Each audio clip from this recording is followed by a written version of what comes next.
Hey, what's up everyone? It's Giorgio, your friendly neighborhood YouTuber, and I am back with another WWE wrestling pay-per-view, and it's for the Fastlane pay-per-view, which was in Cleveland, Ohio here tonight. As of right now, it is 10 p.m. as I'm recording this, so you may see this on your feeds tonight or in the morning, depending on when I'm, have enough energy to upload it. But I'll be honest with you guys, I'm not gonna break down every move for move and all of that stuff because I feel like there's gonna be enough podcasters that's gonna do that for me. So I'm just gonna tell you, was it worth watching or not? And I think that this pay-per-view was one of those filler type of pay-per-views. This is just another way for WWE to try to make some quick little money before WrestleMania. And also, I think this pay-per-view was just to set up some feuds or to let us know who's going to be, wrestling who and how some of these storylines are going to play out going into, Raw and SmackDown this coming week.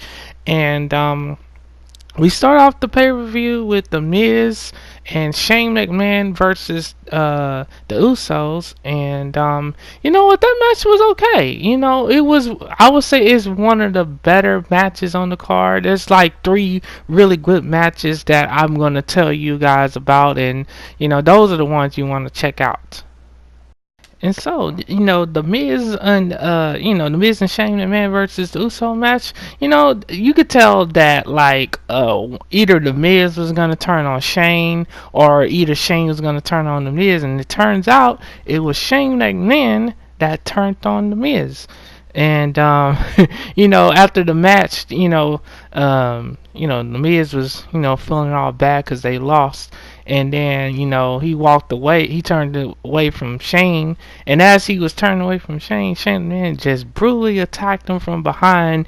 And he put him in some kind of Brazilian Jiu-Jitsu type of hold. It looked really weak. Obviously they can't put like the real type of triangle hold on somebody because you really choke someone out. And wrestling, you can't do that. But the match, it was okay though. Like I said, it wasn't the worst match ever, but it certainly wasn't the best one either.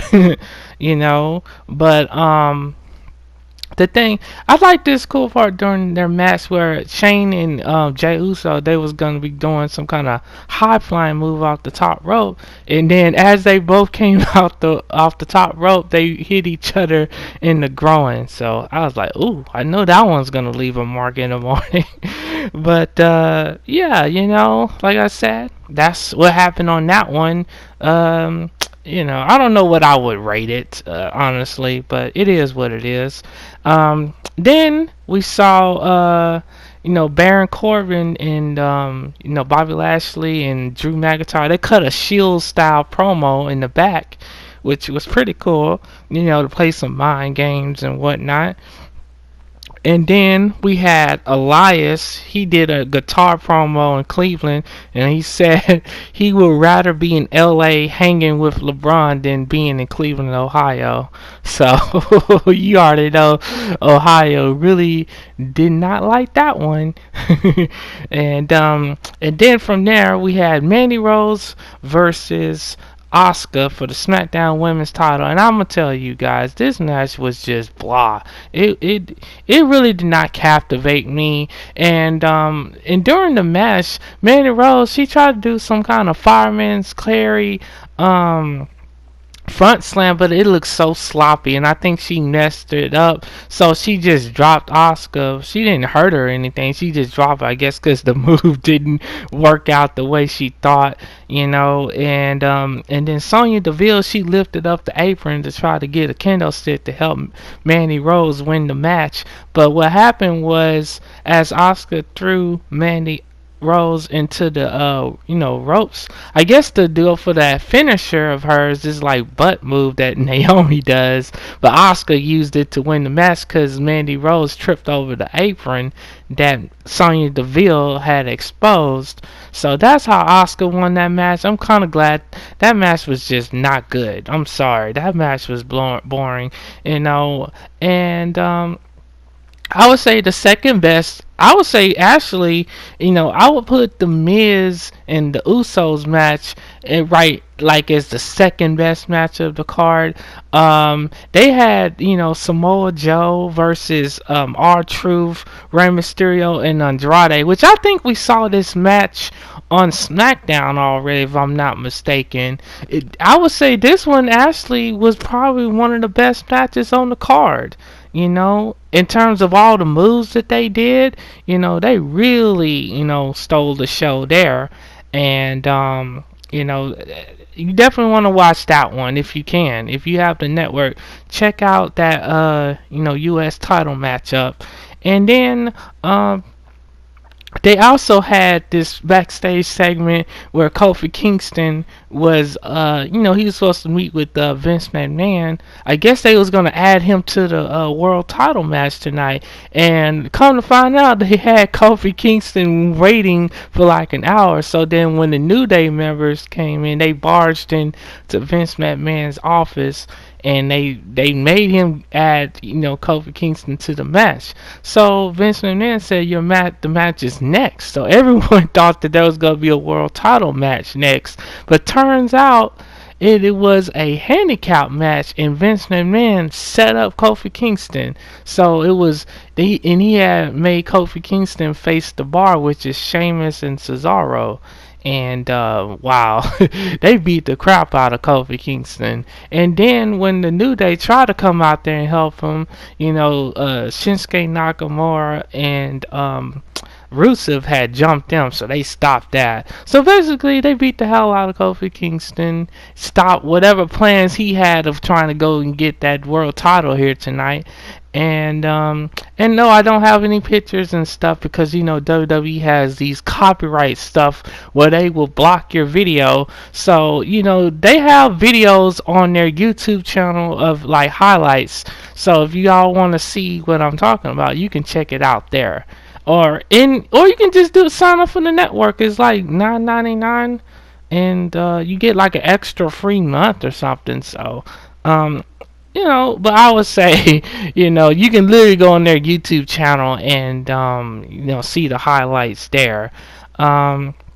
Then they had Aleister Black and Ricochet versus, Bobby Roode and Gable and the Revival. And this match, I didn't even care about this match because it was just not that great. I like Aleister. I would say out of the two, I like Aleister Black the most out of him and Ricochet, but I don't know if they're gonna win the tag team titles. I know we saw them do some really cool moves in this match, but the Revival, they somehow found the way to win.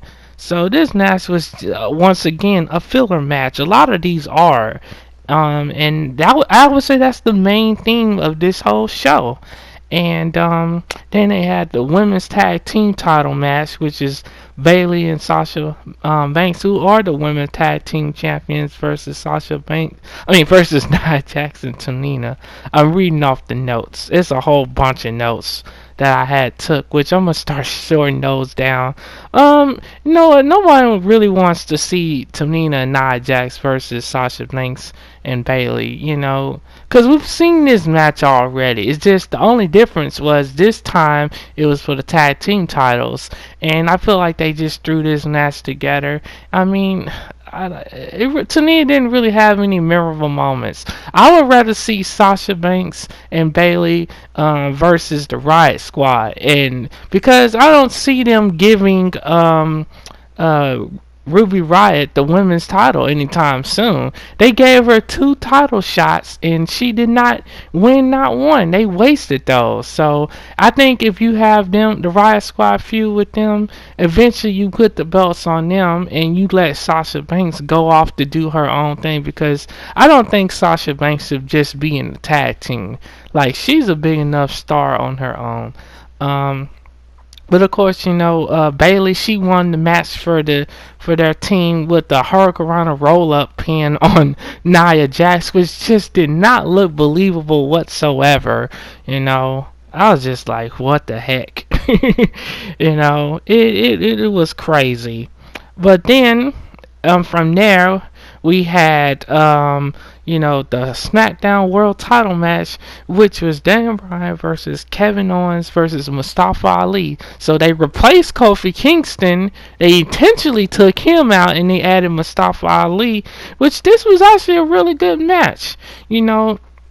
One of the they had three devastating spots in this match. One was when Daniel Bryan did this vicious drop kick where he drop kicked Mustafa Ali from the top rope right into the barricade outside the ring. That was a really eye-opening spot right there. And then, what was funny about this match was the fans booed it from the beginning. They even booed Mustafa Ali because they wanted Kofi Kingston in this match.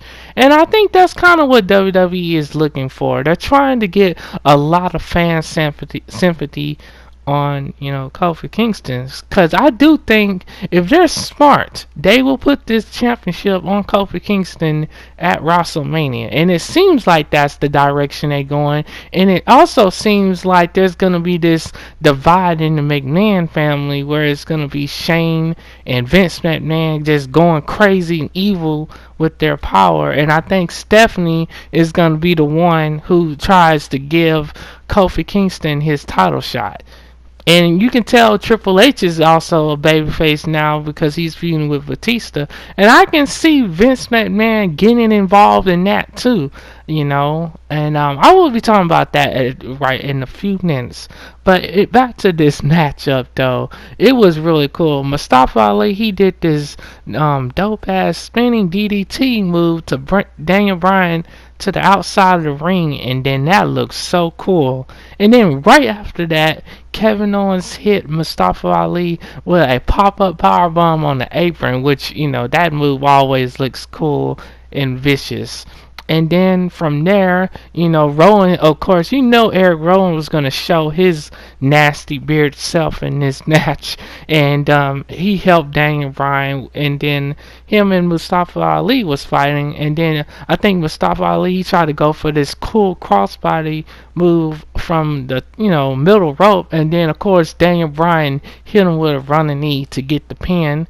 So Daniel Bryan's still the world champion. So I definitely think they're going to somehow include Kofi in. They're going to find a way to include Kofi in so he can get that title match. And they can always say that he never got it because he was forced to be in a handicap match. So, and then from there we had some more of these promos about their upcoming events like the WrestleMania. And speaking of that, I don't like the music choices that they've been having for these pay-per-views. Like, they can do a whole lot better. I miss the rock themes that these pay-per-views used to have, I really do. And if it was me, that's what I would have, the heavy metal rock themes for especially for WrestleMania. This is supposed to be their most epic show, and you got some old freaking, I don't even know what that is. It's garbage. But anyways, from there we got Charlotte versus Becky Lynch. And you know what? This match was bad too. I don't even know if you can say this was a match. Honestly, the majority of the match was just Charlotte working Becky Lynch's leg. And to me, I'm so tired of the whole injury angle. Becky's not hurt, and they need to quit it. WWE does not know how to do injury angles in their wrestling storylines, and they need to take those out of their wrestling storylines going forward. Just don't do them. Especially if you got a character called the Man and you got her hobbling along with a crutch. And they making Becky look weak when they do stuff like that. They need to just cut it off and be done with it. And of course, Ronda Rousey, she's been cutting these promos about how wrestling's scripted and all of that. And you know what, I don't think they should have her doing that, because yes, the characters are fake. Yes, the promos and all of that is, but the moves and the travel and all of that's very real. When you have to get a neck surgery like Tommaso Ciampa, that's when it gets real. Or when you can barely move the next morning. That's how you know wrestling is real. So yeah, they need to not have her saying that, because she's still a wrestler at the end of the day, and if she gets hurt, I guarantee it's gonna get real. Obviously, WWE is allowing her, all of this to happen. They're allowing her to say all of this, so other than that, I like the new Ronda Rousey. I like her attitude and everything. So she definitely inserted herself in the Charlotte and Becky match, causing it to end in the DQ, giving Becky the win, which they didn't even have to do this match. We all knew it was going to be a triple threat match. This match had no business being on the card. In fact, this pay-per-view should have never happened, to be honest with you. It was just a waste of time. And yes, they had the Shield back and everything. And so yeah, it is what it is. I'm glad that that's over. And of course, from there we had another promo by Elias where he trashed Becky Lynch, and then we saw Randy Orton RKO Elias, and then after that AJ Styles came out of nowhere with a phenomenal forearm, which that was just so crazy. So I think the Randy Orton and AJ Styles are gonna feud at WrestleMania. I can see them having a feud together, and I think that might be good. And also, I think we may see John Cena versus Samoa Joe for the U.S. title. I wouldn't mind seeing that, and they're gonna find a way to have John Cena on that card because that Mania card still needs some big matches to sell it. And of course, we got the main attraction of this whole pay-per-view, which is the Shield versus Lashley, Baron Corbin, and Drew McIntyre. And you know what? I would say this match, the Fatal 4-Way, Daniel Bryan, triple threat match. And of course, this match, or the three best matches on this whole card, the Shield, they did a good job. They told a good story in this matchup. We saw Rollins going from the crowd. He flew out of the crowd on top of Bobby Lashley and Drew McIntyre. They was fighting all out in the crowd, just like you would expect in a typical big Shield match. And if actually, I would even compare what happened in this match to the time where the Shield fought Evolution. They pretty much had the same kind of matchup, just with different people. And I didn't mind it. It was actually pretty good. But to me, this pay-per-view felt like we paid for a house show. This was a house show type of vibe that I got from this pay-per-view. The Shield match was not bad. It was actually really good. We saw them do the Shield powerbomb on Drew McIntyre, threw him through the announcer's table. We saw them do one last Shield bomb on Baron Corbin. Of course, they teased that Dean Ambrose will be gone and everything. So you never know. I don't think he's gonna be gone from the WWE. I really do. I don't think that Dean Ambrose is gone. I think he may take some time off because let's face it, if Dean Ambrose really was gone from the WWE, they would have been fired him. They would have been let him go and released him from the contract. So that's how that's fake. And yes, I use the word fake there because I just don't believe he's gone. Because this is why keep someone on contract if he's supposed to be gone. So it's whatever. My final rating for this pay-per-view would be a C plus maybe.